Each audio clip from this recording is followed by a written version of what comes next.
नमस्कार दोस्तों, स्वागत है आप सभी का संस्कार की ऑनलाइन क्लासेज में। मैं पवन स्वामी आपका हार्दिक स्वागत करता हूँ।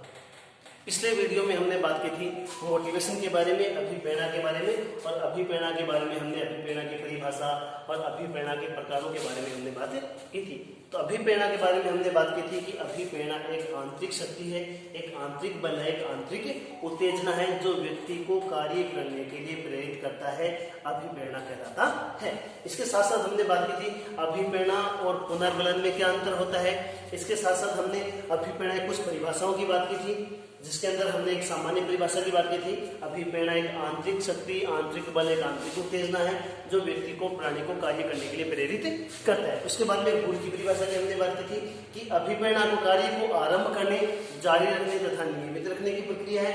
इसके बाद में हमने विलियम मैकडूगल की भी बात की थी। इसके बाद में हमने बात की थी वुडवर्थ की कि एक तात्कालिक बल है जो व्यक्ति को कार्य करने के लिए प्रेरित करता है।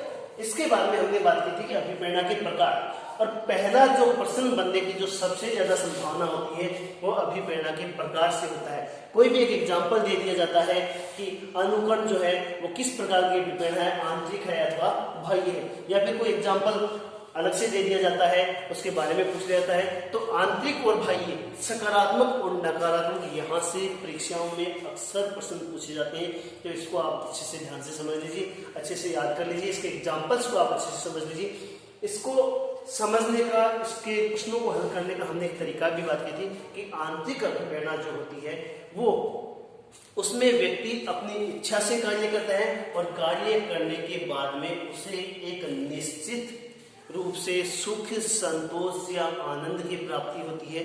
उसको हम प्राथमिक अभिप्रेरणा कह सकते हैं, आंतरिक अभिप्रेरणा कह सकते हैं, उसको सकारात्मक अभिप्रेरणा कह सकते हैं, उसको जैविक अभिप्रेरणा कह सकते हैं, उसको प्राकृतिक कह सकते हैं, उसको स्वाभाविक कह सकते हैं। इसके एग्जाम्पल्स में हमने बात की थी भूख, प्यास, काम, नींद, सुरक्षा, अनुकरण, ये सारे किसके एग्जाम्पल्स आते हैं। देखिए, अनुकरण और सुरक्षा, इसको लेकर आपको डाउट हो सकता है, लेकिन ये दोनों के दोनों किस में आते हैं, आंतरिक अभिप्रेरणा में आते हैं।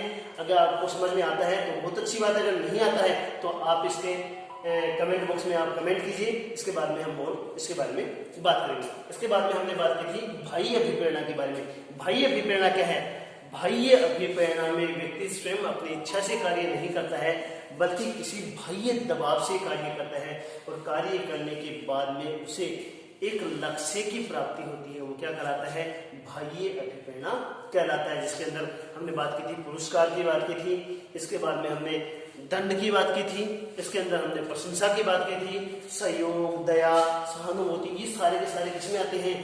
बाह्य अभिप्रेरणा के अंतर्गत आते हैं। इसको हम क्या कह सकते हैं? नकारात्मक अभिप्रेरणा भी हम कह सकते हैं। इसके बाद में हमारा अगला जो पॉइंट है, अभिप्रेरणा का वर्गीकरण। अभिप्रेरणा का वर्गीकरण, यहां से दूसरा प्रश्न, मुख्य रूप से पहला प्रश्न अभिप्रेरणा के प्रकार, और यहां से दूसरा प्रश्न बनने की संभावना होती है अभिप्रेरणा का वर्गीकरण। और अभिप्रेरणा का जो वर्गीकरण किया है वो मुख्य रूप से 3 मनोवैज्ञानिकों ने किया है। पहला है मैस्लो, पहले मनोवैज्ञानिक कौन से हैं? मैस्लो। और दूसरे मनोवैज्ञानिक है वो है थॉमसन, और तीसरे मनोवैज्ञानिक है वो है गेरेट। अभिप्रेरणा का जो वर्गीकरण है वो मुख्य रूप से 3 मनोवैज्ञानिकों ने किया है। पहला मैस्लो, दूसरा थॉमसन और तीसरा गेरेट। देखिए, सबसे इंपॉर्टेंट जो माना जाता है वो मैस्लो को माना जाता है। मैस्लो का प्रश्न बहुत बार परीक्षा में पूछा जाता है कि मैस्लो ने अभिप्रेरणा का वर्गीकरण कौन सा किया है। तो इस नंबर 1 इन्होंने कहा है, नंबर 1 जन्मजात, और नंबर 2 अर्जित। पहला वर्गीकरण जो है किया वो किसने किया है? अब्राहम मैस्लो ने किया। और अब्राहम मैस्लो ने क्या कहा है? जन्मजात और अर्जित। जन्मजात क्या होता है? वो सारी चीजें जिसको बालक साथ में लेकर पैदा होता है वो जन्मजात अभिप्रेरणा होती है। इसके बारे में हम बात कर चुके हैं कि जन्मजात अभिप्रेरणा कौन सी होती है। जैसे भूख है, प्यास है, काम है, नींद है, सुरक्षा है, ये सारे क्या है? जन्मजात है। इसके बाद में हम बात करते हैं अर्जित। अर्जित अभिप्रेरणा कौन सी है? अर्जित अभिप्रेरणा के बारे में हम बात कर चुके हैं कि जिनको व्यक्ति पैदा होने के बाद में अर्जित करता है वो सारी क्या है? प्राप्त करता है वो सारी क्या है?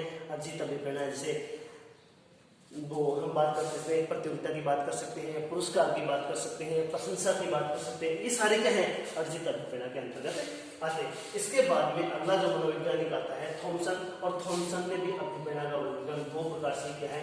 नंबर 1 स्वाभाविक, इसको हम क्या कह सकते हैं, प्राकृतिक कह सकते हैं, क्या कह सकते हैं, प्राकृतिक। और नंबर 2 इन्होंने कहा है अस्वाभाविक, इसको हम क्या कह सकते हैं, कृत्रिम कह सकते हैं। पहला स्वाभाविक और दूसरा अस्वाभाविक, स्वाभाविक और अस्वाभाविक। पहला अब्राहम मैस्लो ने जन्मजात और अर्जित, हम बात कर चुके हैं जन्मजात क्या होता है, अर्जित क्या होता है। दूसरा थॉमसन ने कहा है स्वाभाविक और अस्वाभाविक। हम इसके कह सकते हैं कि आंतरिक अभिप्रेरणा, ये कौन सी है, बाह्य अभिप्रेरणा है, ये हम कह सकते हैं ये सकारात्मक और ये क्या है, नकारात्मक है। इसी प्रकार ये क्या है, सकारात्मक और ये क्या है, नकारात्मक है। ये आंतरिक और ये क्या है, बाह्य अभिप्रेरणा है। इसकी हम विस्तार से बात कर चुके हैं, इसके एग्जांपल्स की भी हम बात कर चुके हैं। तीसरा जो वर्गीकरण किया वो गेरेट ने किया। तीसरा जो मनोवैज्ञानिक है वो गेरेट, और गेरेट ने अभिप्रेरणा का जो वर्गीकरण किया वो 3 प्रकार से किया।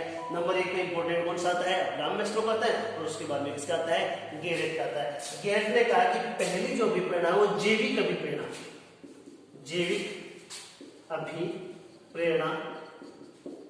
नंबर 2 इन्होंने कहा है मनोवैज्ञानिक। नंबर 2 क्या कहा है, मनोवैज्ञानिक। और नंबर 3 उन्होंने कहा है सामाजिक अभिप्रेरणा। नंबर 3 उन्होंने कहा है सामाजिक अभिप्रेरणा। नंबर 1 जैविक अभिप्रेरणा, नंबर 2 मनोवैज्ञानिक अभिप्रेरणा, और नंबर 3 सामाजिक अभिप्रेरणा। देखिए अभी तक हमने आपको 2 भागों में डिवाइड करते हैं, जन्मजात और अर्जित, स्वाभाविक और अस्वाभाविक। अभी तक हमें कोई दिक्कत नहीं थी, लेकिन यहाँ पे तीसरा जो अभिप्रेरणा में जो वर्गीकरण कर दिया गया वो किसमें कर दिया गया है, सामाजिक में कर दिया गया। देखिए जैविक अभिप्रेरणा क्या है, जैविक अभिप्रेरणा मतलब शारीरिक अभिप्रेरणा, शारीरिक आवश्यकताओं की पूर्ति जिसके माध्यम से होती है वो क्या होती है, जैविक अभिप्रेरणा। इसके अंदर हम ले सकते हैं भूख है, प्यास है, काम है, नींद है, ये सारे क्या है, जैविक अभिप्रेरणा है।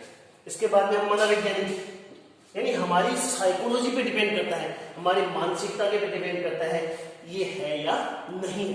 देखिए किसी चीज को लेकर हम दुखी हो जाते हैं, किसी चीज को लेकर हम क्या होते हैं, खुश होते हैं। किस पे डिपेंड करता है, ये हमारी साइकोलॉजी पे डिपेंड करता है, हमारी मानसिकता पे डिपेंड करता है। एक ही घटनाक्रम को लेकर एक व्यक्ति खुश होता है और एक व्यक्ति दुखी होता है, तो ये क्या है, मनोवैज्ञानिक है। तो इसके अंदर हम सुख है, दुख है, ये सारे किसमें हम ले सकते हैं, ये सारे मनोवैज्ञानिक अभिप्रेरणा के अंतर्गत हम लेते हैं। सुख है, दुख है, ये सारे किसमें आएंगे, मनोवैज्ञानिक में। और तीसरा जो सामाजिक अभिप्रेरणा होगी क्या होगी, दया है, सहयोग है, सहानुभूति है, ये किसमें आएंगे, सामाजिक अभिप्रेरणा के अंतर्गत आते हैं। तो हमने यहाँ पर अभिप्रेरणा के वर्गीकरण के बारे में बात की। अभिप्रेरणा का वर्गीकरण मुख्य रूप से 3 मनोवैज्ञानिकों ने क्या किया है। नंबर 1 मैस्लो, जिन्होंने 2 प्रकार बताए, जन्मजात और अर्जित। दूसरा थॉमसन ने भी 2 प्रकार बताए, स्वाभाविक और अस्वाभाविक। तीसरा जो प्रकार दिया गेरेट ने दिया, जैविक और मनोवैज्ञानिक, और तीसरा सामाजिक। एकमात्र मनोवैज्ञानिक गेरेट जिन्होंने अभिप्रेरणा को 3 भागों में बांटा है, बाकी सभी मनोवैज्ञानिकों ने अभिप्रेरणा को 2 भागों में ही बांटा है। इसके बाद में हम आगे बढ़ते हैं, अगले भाग पढ़ेंगे अभिप्रेरणा के सिद्धांत। एक बार आप इसका स्क्रीनशॉट लीजिए, इसके बाद में हम आगे बढ़ते हैं। हम पढ़ रहे थे अभिप्रेरणा के विषय में, और हमने अभिप्रेरणा क्या होती है, अभिप्रेरणा किसे कहते हैं, इसके बाद में अभिप्रेरणा के प्रकार, और इसके बाद में हमने पढ़ा अभिप्रेरणा का वर्गीकरण। अब हम बात करते हैं अभिप्रेरणा के सोपान। देखिए हमने अभिप्रेरणा का वर्गीकरण पढ़ा। अभिप्रेरणा जो है वो 2 प्रकार की है। अभिप्रेरणा 2 प्रकार की, आंतरिक और बाह्य। इसके बाद में हमने अभिप्रेरणा का वर्गीकरण किया। अभिप्रेरणा का वर्गीकरण जो है 3 मनोवैज्ञानिकों ने किया है। सबसे पहले आते हैं मैस्लो, उसके बाद में थॉमसन, और तीसरे आते हैं गेरेट। अब हम बात करें अभिप्रेरणा के सोपान, यानी अभिप्रेरणा के सोपान कह सकते हैं, पद कह सकते हैं, या किस पद क्या कह सकते हैं, चरण कह सकते हैं। अभिप्रेरणा के पद, सोपान या चरण। और सबसे पहला होता है आवश्यकता। आवश्यकता को हम क्या कह सकते हैं, नीड। आवश्यकता क्या होती है, प्राणी के शरीर का अभाव जिसके कारण वह तनाव महसूस करने लगता है क्या कहलाता है? आवश्यकता कहलाता है। यानी आवश्यकता नीड, सबसे पहला जो सोपान होता है, सबसे पहला जो सोपान आता है वो क्या कहलाता है? नीड। देखिए अभिप्रेरणा का जो तीसरा प्रश्न बनने की संभावना रहती है वो यहाँ से बनता है। पहला प्रश्न बनता है अभिप्रेरणा के प्रकार से, दूसरा प्रश्न बनता है अभिप्रेरणा के वर्गीकरण से, और तीसरा जो प्रश्न बनेगा वो यहीं से अभिप्रेरणा के सोपान। पहला है नीड, प्राणी के शरीर का अभाव, अर्थात हमारे शरीर में किसी भी चीज का अभाव हो जाता है जिसके कारण हम तनाव महसूस करने लगते हैं। जैसे हमारे शरीर में पानी का अभाव हो गया, हमारे शरीर में हम भोजन का अभाव हो गया, और ऐसी स्थिति में हम क्या महसूस करेंगे? तनाव महसूस करेंगे। वो क्या कराएगी? हमारे शरीर की आवश्यकता। दूसरा हम बात कर सकते हैं चालक। देखिए सबसे ज्यादा प्रश्न पूछा जाता है चालक, अंतरोध या प्रणोद का। मोटिवेशन में सबसे ज्यादा प्रश्न पूछा जाता है चालक का। इनमें से चालक कौन सा है, अंतरोध कौन सा है, प्रणोद कौन सा है, या फिर ड्राइव कौन सा है? यानी वो एक तत्व है जो हमारे शरीर को प्रेरित करता है, क्रियाशील बनाता है, कार्य करने के लिए प्रेरित करता है। वो क्या कहलाता है? चालक, अंतरोध या प्रणोद कहलाता है, ड्राइव कहलाता है। एक आंतरिक दशा, हमारे शरीर की एक आंतरिक स्थिति जिससे प्रेरित होकर हम क्या करने लगते हैं? कार्य करने लगते हैं, क्रियाशील होते हैं। क्या कहलाता है? चालक, अंतरोध या प्रणोद। हमारे शरीर में किसका अभाव हुआ? पानी का अभाव हुआ, ठीक है ना। चालक पानी, हमें कहीं दूर कोई पानी दिखाई देता है, वो पानी क्या है? चालक है, ठीक है ना।